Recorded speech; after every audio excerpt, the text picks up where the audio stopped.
이순신 장군이 바다에서 적을 물리친 것이 과연 그의 유일한 승리였을까요? 어쩌면 그는 푸른 파도보다 더 거친 내부의 파도와 싸워야 했을지도 모릅니다. 오늘은 역사에 기록된 작은 승리 뒤에 가려진 거대한 갈등의 시작, 바로 장림포 해전 이야기를 함께 들여다보려 합니다. 우리가 미처 알지 못했던 이순신 장군의 인간적인 고뇌와 그를 둘러싼 조선 내부의 복잡한 역학관계를 통해 단순한 영웅 신화를 넘어선 진정한 리더십과 신념의 가치를 발견하게 되실 겁니다. 과연 그 고독한 싸움의 서막은 어떠했을까요? 임진년, 그의 조선의 땅 위에서는 참으로 믿기 힘든 참혹한 패배의 소식이 연일 전해지고 있었죠. 1592년 4월, 외적의 침략은 한순간에 전 국토를 아비규환으로 만들었습니다. 파죽지세로 밀려오는 그들의 기세 앞에 조선의 육군은 속절없이 무너져 내렸고 한양마저 위태로운 지경에 이르렀습니다. 성들은 불타고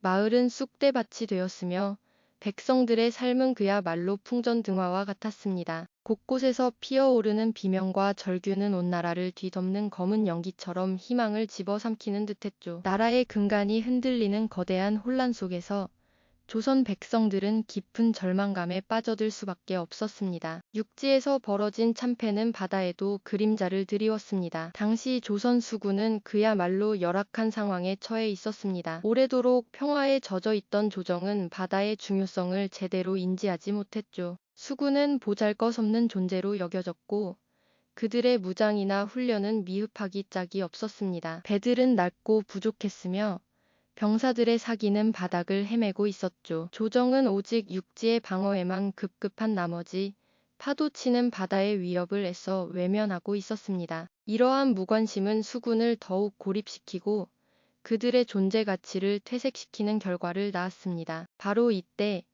이순신이라는 이름이 역사 전면에 등장하게 됩니다. 그는 삼도 수군 통제사라는 막중한 직책을 맡게 되었지만 그의 눈앞에 펼쳐진 현실은 마치 거대한 암흑 속에서 한 줄기 빛조차 찾기 어려운 막막함 그 자체였습니다. 제대로 된 병력도, 충분한 군량도, 견고한 전함도 없는 상황에서 그는 과연 무엇을 할 수 있었을까요? 그럼에도 불구하고 나라의 위기 속에서 그의 부임은 백성들에게 희미한 기대감을 불어넣었습니다. 비록 작고 불안한 불씨였지만 어쩌면 저 사람이 이 암울한 현실을 뒤집을 수 있지 않을까 하는 간절한 바람이었다. 이순신 장군이 전라좌 수사로 부임한 후 그는 바닥난 사기를 끌어올리고 흩어진 병사들을 규합하는 데 온 힘을 쏟았습니다. 거북선을 건조하고 전술훈련을 강화하며 부족한 무기를 보충하는 등 전쟁 준비에 박차를 가했죠. 하지만 이러한 노력에도 불구하고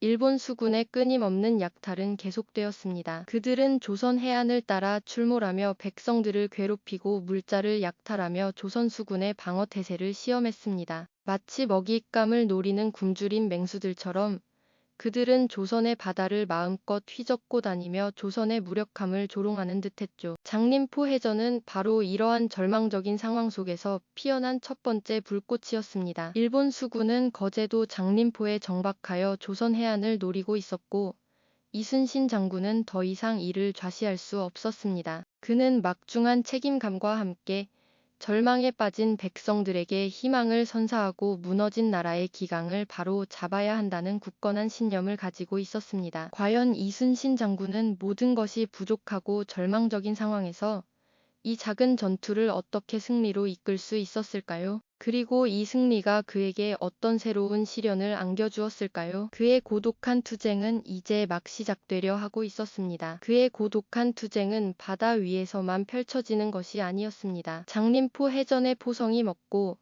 승전의 소식이 조정에 당도했을 때 이순신 장군은 또 다른 거대한 파도와 마주해야 했죠. 그것은 바로 나라를 구하기 위해 싸워야 할 동료들의 시기와 불신, 그리고 무능한 조정의 견제라는 눈에 보이지 않는 적들의 파도였습니다. 장림포에서의 승리는 분명 조선 수군에게 첫 희망을 안겨준 소중한 승리였지만 한편으로는 이순신 장군의 입지를 더욱 위태롭게 만들기도 했습니다. 조정에서는 육지에서의 연이은 패배로 사기가 바닥에 떨어진 상황이었기에 변방의 일개 수군 절도사가 큰 공을 세웠다는 소식에 기뻐하기보다는 오히려 그를 의심하고 견제하는 분위기가 팽배했던 것이죠. 승리의 달콤함보다는 정치적 파고가 그를 기다리고 있었습니다. 특히 경상우 수사 원균은 이순신 장군을 향한 노골적인 질투와 불신을 드러냈습니다. 사실 원균은 이순신보다 먼저 수군 지휘관의 자리에 있었지만 왜군의 침략에 제대로 대응하지 못하고 무기력한 모습을 보였던 인물이었죠. 그런 그에게 이순신이라는 신임 장수가 연전연승하며 백성들의 기대를 한몸에 받는 상황은 견디기 힘든 고통이었을 겁니다. 그는 이순신의 공적을 표하하고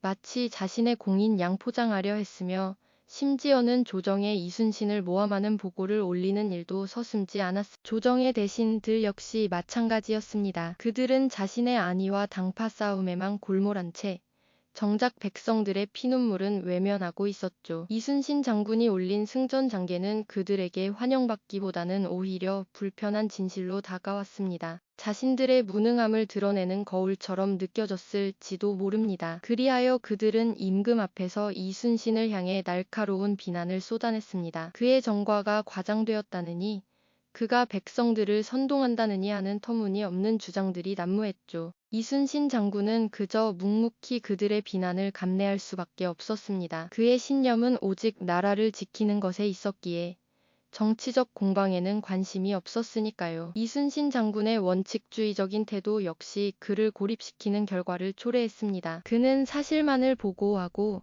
거짓을 용납하지 않았습니다. 백성들의 피해를 줄이고 수군을 훈련시키는 데 모든 노력을 기울였죠. 이러한 강직함은 부패한 조정 대신 들에게는 눈의 가시 같은 존재였습니다. 그들은 이순신 장군의 강직함을 오히려 융통성 없음이나 오만함으로 치부하며 그를 더욱 배척했습니다. 마치 거센 파도에 홀로 흔들리는 작은 돛담배처럼 이순신의 입지는 위태로웠습니다. 그는 명백한 승리를 거두었음에도 불구하고 조정의 불신과 동료들의 시기라는 거대한 암초에 부딪혀 심한 심리적 압박과 고뇌를 겪어야 했습니다. 밤늦도록 등 불 아래 홀로 앉아 장계를 쓰고 백성들의 안위를 걱정하며 깊은 시름에 잠기는 그의 모습은 승리의 환호 뒤에 숨겨진 영웅의 고독을 여실히 보여줍니다. 하지만 이순신 장군은 결코 꺾이지 않았습니다. 그는 이러한 내부의 갈등과 어려움 속에서도 흔들림 없이 수군 훈련을 지휘하고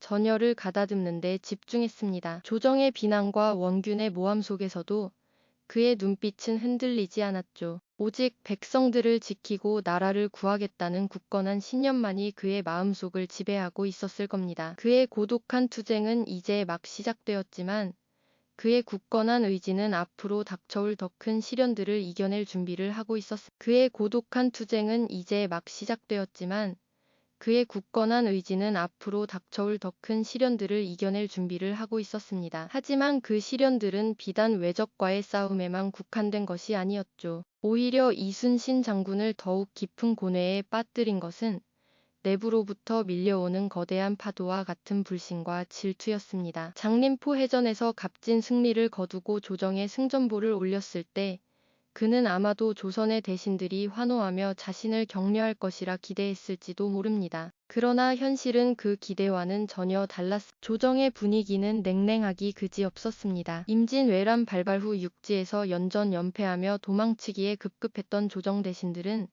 이순신 장군이 거둔 해상에서의 승리를 온전히 기뻐하지 못했죠. 오히려 그의 정과를 깎아내리거나 자신들의 무능함을 가리는 도구로 삼으려는 기색이 역력했습니다. 특히 원균을 필두로 한 공세는 거침이 없었는데요. 그는 이순신 장군의 공적을 표하하고 마치 자신의 공인 양 포장하려 애썼습니다. 장림포 해전에서 이순신 장군이 보여준 뛰어난 지휘력과 전략이 빛나는 순간이었음에도 불구하고 조정의 대신들은 그 빛을 애써 외면하고 어둠 속에 가두려 했습니다. 임금 앞에서 이순신 장군을 비난하는 목소리가 이어질 때 그는 아무런 변명도 하지 않고 묵묵히 서 있었습니다. 그에게는 오직 나라와 백성을 지키겠다는 일념만이 가득했기에 사사로운 명예나 개인적인 감정 싸움에 휘말릴 여유조차 없었을 겁니다. 이러한 그의 원칙주의적인 태도는 오히려 그를 더욱 고립시키는 결과를 낳았는데요. 정확하고 정직하게 보고하려는 그의 방식은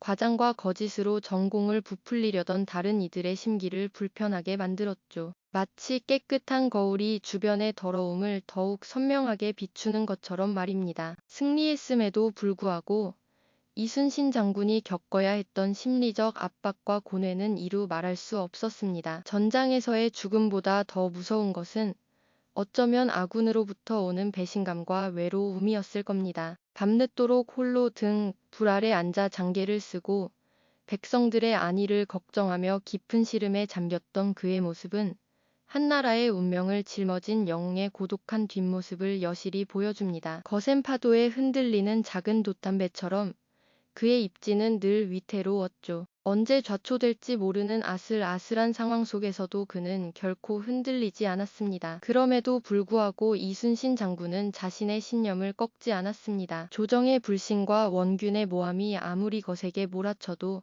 그는 굳건하게 자신의 길을 걸어갔습니다. 매일같이 수군 훈련을 지휘하고 병사들을 독려하며 전열을 가다듬는 데 온 힘을 쏟았죠. 그의 눈빛은 흔들림이 없었고 그의 마음속에는 오직 나라의 안위와 백성들의 삶을 지키겠다는 변함없는 의지만 가득했습니다. 장림포 해전은 비록 작은 승리였을지 모르지만 이순신 장군이 내부의 적과 싸우며 자신의 원칙을 지켜낸 고독하고 치열한 투쟁의 서막을 알리는 중요한 전투였습니다. 이 순간부터 그는 단순한 장수를 넘어 시대를 관통하는 진정한 리더십의 표본이 되어가고 있었던 것이죠. 그의 굳건한 의지는 앞으로 닥쳐올 수많은 시련과 위기 속에서도 한치의 흔들림 없이 조선을 구원하는 위대한 힘이 될 것입니다. 이 영상이 도움이 되셨다면 좋아요와 구독 부탁드립니다. 여러분의 응원이 제게 큰 힘이 됩니다. 다음 영상에서도 더 유용한 정보를 공유하겠습니다. 감사합니다.